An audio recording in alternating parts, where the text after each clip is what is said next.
Story 1. I can't imagine this will get seen now. However, I'm going to comment because I rarely ever do.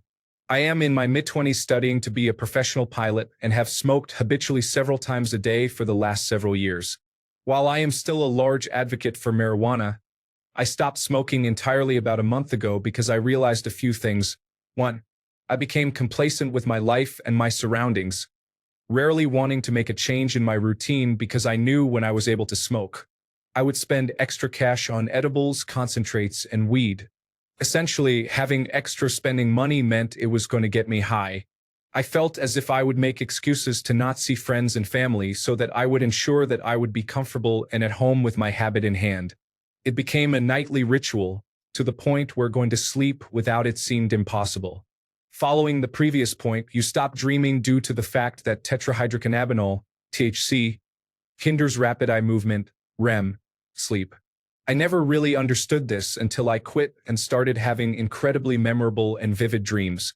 With all that said, I still believe it's a beautiful plant that has wonderful benefits.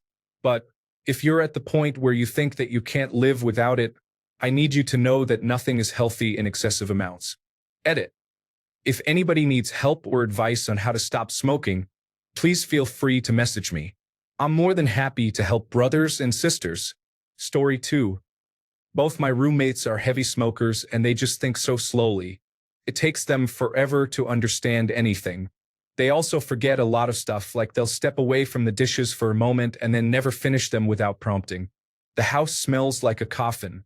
I eat the occasional edible, but seeing how lethargic they are has convinced me to quit smoking pot entirely.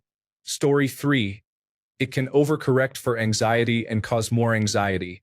Can dull emotions in general. This can be good or bad. When you need to be empathetic or aware, you are less likely to be. It dulls focus. You can power through it and make that focus reappear if needed, but it is an uphill battle to get to that point, and if you lose focus again, you have to rebuild it. It lowers short-term memory, which leads to fewer long-term memories, especially of details. It can interfere with sex drive in men. This has been studied and known. Not all men, but some. Can cause stomach pain in some people. It is mentally addictive and hijacks the dopamine system. This can be reversed by not smoking, but it can make pleasures less pleasurable if you smoke heavily for a long term. Story 4. After about 10 years of use, my body has developed an allergy that I have never heard anyone else get. When I use tetrahydrocannabinol, my sinus gets inflamed, nearly blocking the airway, forcing me to breathe through my mouth, making falling asleep very difficult. Also, the next morning the mucus I get is relentless. It is like all the stuff is coming back out of my sinus. This almost always ends up with a minor bleeding nose. I vape 95% of the time. I cut down to once a week or less. I have no other allergies. I drink more than 3 liters of water in a day if I use tetrahydrocannabinol. I have noticed a pattern with some replies, possibly something to do with the lymphatic system. Maybe after many years it gets clogged with terpenes or something. I have heard from about 8 or so people that they are getting similar symptoms. I am following up with more questions to see if we can pinpoint anything. Most of us have been using long-term about 5 years or so, vaping and smoking.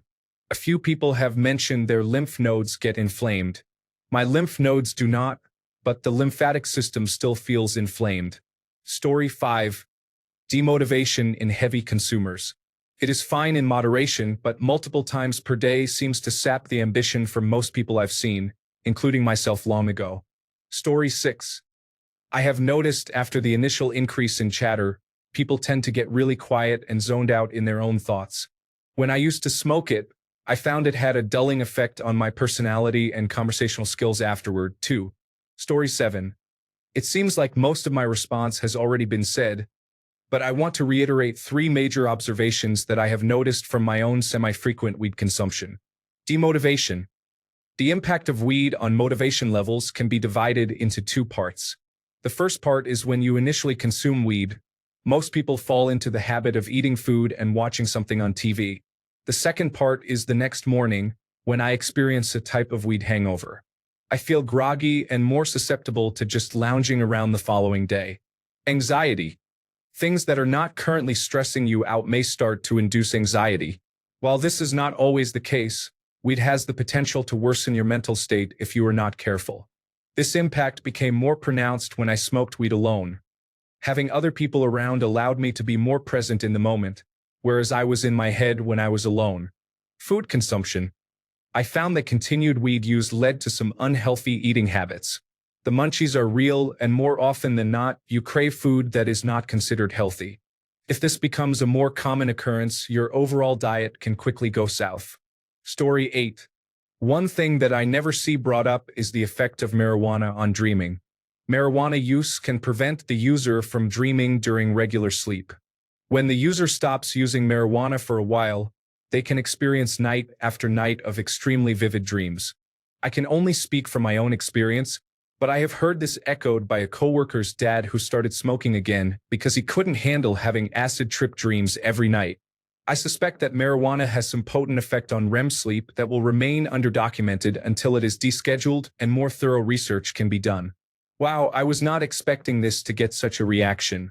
Thanks for the support. Story 9. Weed is for people who have found their way in life. It's not for people who are looking for the way. My uncle. In other words, as fun as it may seem when you're young, get your life together first. Education, family, career, etc. Edit. Thanks for the support, kind strangers, and for those of you who have taken offense. Relax. I'm glad it all worked out for you, or my sympathies if it didn't. Regardless, weed can, for most people, take your motivation and drive away if it's consumed in high volumes at an early age. I just think it isn't a good idea if you're using it every day from 16 up through high school. Story 10. I would say that as a long-term smoker who wants to quit, it has made me incredibly boring.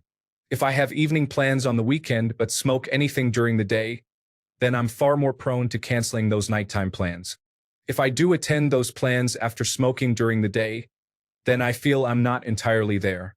Awkward silences occur, jokes don't land, keeping a conversation going becomes 10 times harder, and I'm inevitably just waiting for an appropriate time to leave.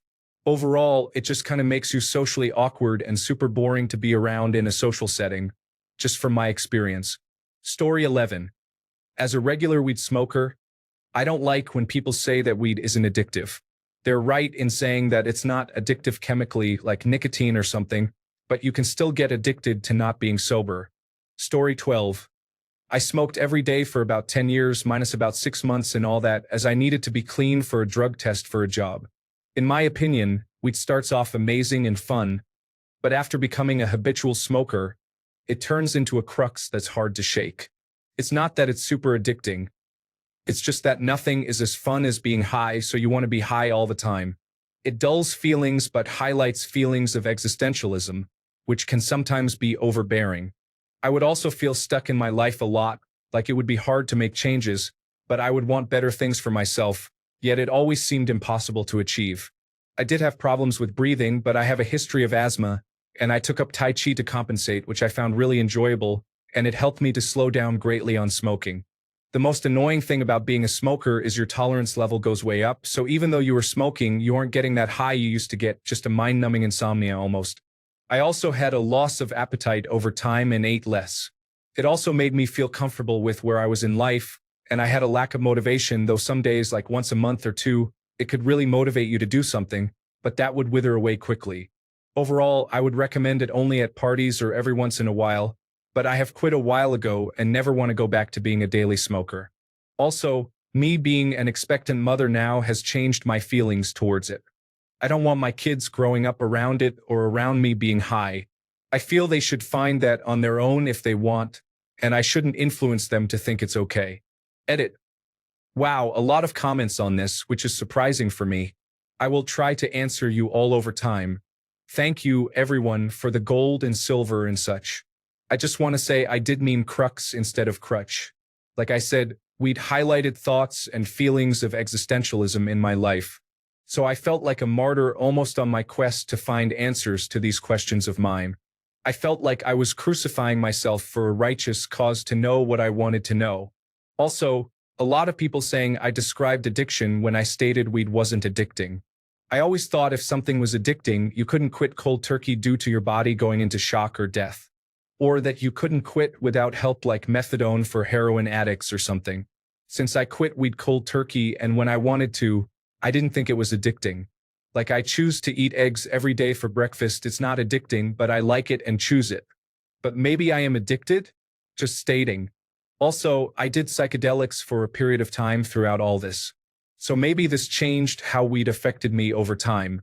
I had a lot of bad trips and can't even think about tripping again. God bless all of you guys, though. I know weed affects people differently. I just wanted to share how it affected me over time. I don't think it should be illegal, though, and I think people should be free to use it as they see fit. I believe everyone has the personal liberty to choose their own path. Edit 2. Anyone looking for advice on how to stop, I recommend changing your routine. My husband and I took up different activities like taking the dogs to the dog park, going to hockey games, spending more time with family, going to the beach, tai chi, etc. We are both homebodies, but we decided to go out and be more active, and it helped to break the routine of sitting at home smoking. Find new stuff to do instead. Story 13. Frequent heavy use can affect your motivation and mood. Even during periods of not being high, it is habit-forming. Not technically addictive, but for some, it can be habit-forming in maladaptive ways. Bad for your lungs if you inhale combusted flour. Story 14. It can trigger psychosis if you are susceptible to it already. Like anything else in the world, it can be addictive. Putting anything that is not air in your lungs is bad for you. Story 15. This thread is giving me more and more motivation to quit in the new year. What I've noticed about excessive use and what's frequently touched upon here is the demotivation. I become a sluggish, lazy person for the most part. I let everything go until it's anxiety-inducing and causes a breakdown. Quitting abruptly, at least in my experience, can cause sleep paralysis, which is terrifying to say the least. Story 16. One of the biggest downsides I've seen as someone who doesn't smoke but has many friends who do is that it becomes an obsession or crutch. Most of my friends can't get through the day without smoking marijuana. They constantly need it for stress or irritation, and by doing this, it becomes an obsession. For many, including people I've dated, it is all they care about doing, going to their friend's house and smoking marijuana. That's literally it. I'm not saying this ends up being everyone, but it is many. Story 17. Brain structure and function. A systematic review of 56 published neuroimaging studies of brain structure and function in adult cannabis users found consistent evidence of reduced hippocampal volume and lower hippocampal gray matter density in cannabis users relative to controls and no evidence for changes in whole brain volume. Evidence for changes in other brain regions was inconsistent or inconclusive. Findings for other brain regions were inconsistent or inconclusive. Abnormalities of neuronal activity were observed even when cognitive task performance was normal, suggesting that cannabis users may need to engage different levels of neuronal activation to achieve normal performance. The hippocampus, among other things, is primarily responsible for memory. Habitual marijuana use changes neuron activity, requiring the brain to adapt to perform normal tasks. It's unclear if these adaptations come at a cost, but it's worth noting that brain function changes. Cannabis-induced psychosis, a national registry study that identified 1,492 patients who received a diagnosis of cannabis-induced psychosis in the Danish Psychiatric Central Research Register between 1994 and 2014 and followed them through August 2014 found a 41.2% conversion rate to schizophrenia, with 50% of men converting within 2.0 years and 50% of women within 4.4 years. There is a significant hazard of developing schizophrenia for those with an underlying family history of the disease, especially during adolescence. Mood disorders, depression. A 2014 meta-analysis of 14 prospective longitudinal studies that controlled for depression at baseline found that heavy cannabis users had a 1.62 odds ratio for developing clinically diagnosed major depression or depressive symptoms, compared with light or non-users. Bipolar disorder. A meta-analysis of 2 studies of individuals with bipolar disorder found cannabis use associated with a 3-fold increased risk for new onset of manic symptoms.